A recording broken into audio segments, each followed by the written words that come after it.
Hello, today we will talk about the learning stages. Here we will use the Cronje problem of spam detection as a running example to illustrate some basic definition and describe the use and evaluation of machine learning algorithms in practice. So, spam detection as an example, we will see in this book in many other chapters as well.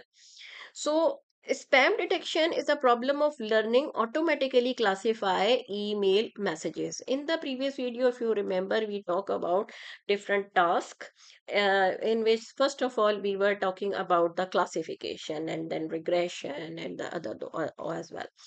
But here in this example, we will talk about the classification. So this detector, spam detector, will be able to classify the email as spam or non-spam.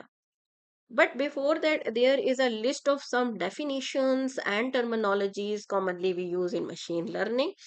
So examples, like what is example in machine learning? Items or the instances of data used for learning or evaluation. In our spam problem, these examples correspond to the collection of email messages we will use for learning and testing.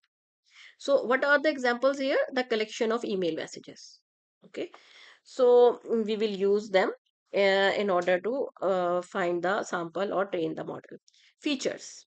The set of attributes or properties or the qualities often presented as a vector associated to an example. In case of email messages, some relevant feature may include the length of message. Okay, this is the feature of an email. That what is the length? How many words are there? The name of the sender. It is another feature. Various characteristics of the header. The presence of certain keywords in the body of the message and so on. So we will make a vector of those features. Then labels. Labels are basically the values or the categories assigned to examples.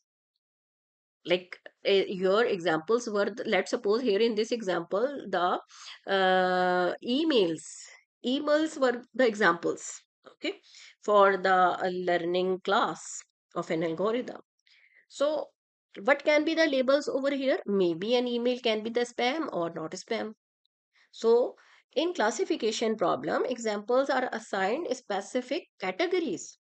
Okay, like when we talk about those problems that are related to different categories or the types, so the labels can be the assigned values to those categories. For example, spam and non spam categories in our binary classification problem. In regression, items are assigned real valued labels. Okay, so in those, let's suppose stock market related analysis. So what we do, the labels will be the items that are assigned with the real value labels. Then hyperparameters. What are those parameters? Free parameters that are not determined by the algorithm, learning algorithm, but rather specified as inputs to the learning algorithm. Okay, these are the free parameters. Training sample. Okay, so examples, very important. Training sample. Okay, what is training sample? That give we give training sample an input to the machine learning algorithm. What it consists of? Training sample. Examples used to train a learning algorithm. In our spam problem, the training sample consists of a set of email examples along with their associated labels. Okay, like email plus the label.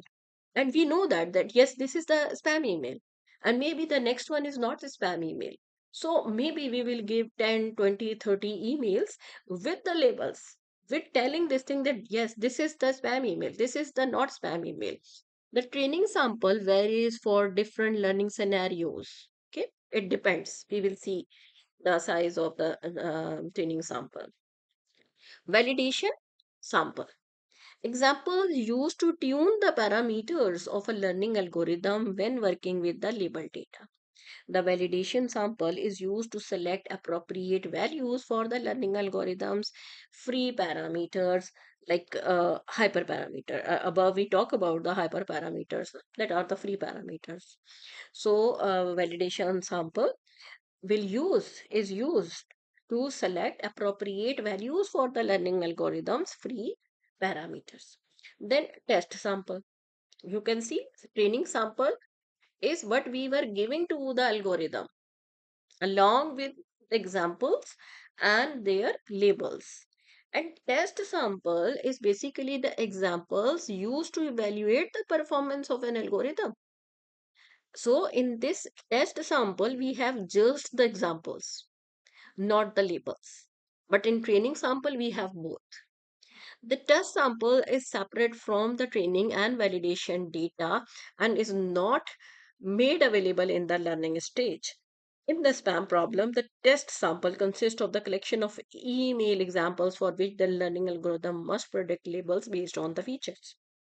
These predictions are then compared with the labels of the test sample to measure the performance of the algorithm. And then loss function. A function that measures the difference or loss between a predicted label and true label. Yes, this is the loss function. Okay, it will measure that what is the difference between the actual value, okay, and the predicted value. Or here in this case, you can say predicted label and the true label, denoting the set of all labels as y and the set of possible predictions y prime. A loss function L is the mapping of y, and you can say cross y. So it is basically the set of loss function be can tell you the difference between the predicted value and the actual value, predicted label and the actual true label. In case where y prime is equal to y and the loss function is bounded, but these conditions do not always hold. Common example of loss function include the 0 1.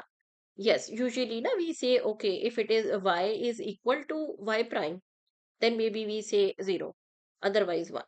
So here you can see the illustration of a typical stages of a learning process. Label data we have. Label data is, training sample. Remember, training sample consists of both the examples as well as their labels, and validation data and test samples. Okay. So this test sample just contain the examples. And you can see it is test sample is moving, giving you the evaluation that these algorithms is working fine or not. And if we give the training sample to the algorithm, machine learning algorithm, and we also prior knowledge like some features, okay, like you already remember about the features that it is a vector, or you can say the characteristics, or in the email, let's suppose some word lottery or the win or something like that. So these are the features that we will provide to the algorithm, so the algorithm will be able to detect that this email is spam or not. Here we were talking about that the set of attributes often represented as a vector associated to an example. In case of email message, some relevant features may include the length of the message, some specific word, the name of the sender, various characteristics of header, the presence of certain keywords in the body of the message, and so on. So these are the features. So when we provide these features to the algorithm along with the training sample, so and there is some parameter selection as well. Okay, here previously we were talking about the hyper parameters. Okay, so we will be able to get the evaluation. How? With the help of test sample. So here you can see loss defined over minus plus one, and like here, yes, when we talk about the function that give us the 1 or 0, like here you can see when y is not equal to predicted y, like true label is not equal to the predicted label, then loss function is giving you 1, otherwise it will give you 0. Okay, so now here you can see it is squared as well, because we are interested in the positive value. It not matters for us that y prime is greater or y is less. or we just want to see the difference between them. So maybe you can say we are interested in absolute value, so this is the reason it is square over here. Then hypothesis set, a set of functions mapping feature vectors to the set of labels y. Okay, so basically hypothesis set is the output of that is unknown to us. We don't know the hypothesis complete set, we don't know. And usually it is taken as infinite, but we can say that it can have a set of functions mapping features to the set of labels y. So in our example, these may be a set of functions mapping email features to y, like spam and not spam. More generally, hypotheses may be functions mapping features to a different set y prime. They could be linear functions mapping emails feature vectors to real numbers interpreted as scores y prime, with higher score values more indicative of spam and lower ones. So this is further detail that if you are interested, I will also attach these readings with my in my description. So, yes, but basically, these are the main stages of the learning that you should be familiar, or you can say these are the commonly used terminologies or the definitions that you should keep in your mind when you are going to study about the machine learning. So, yes, like here in this paragraph, they are just going to explain the figure. Thank you.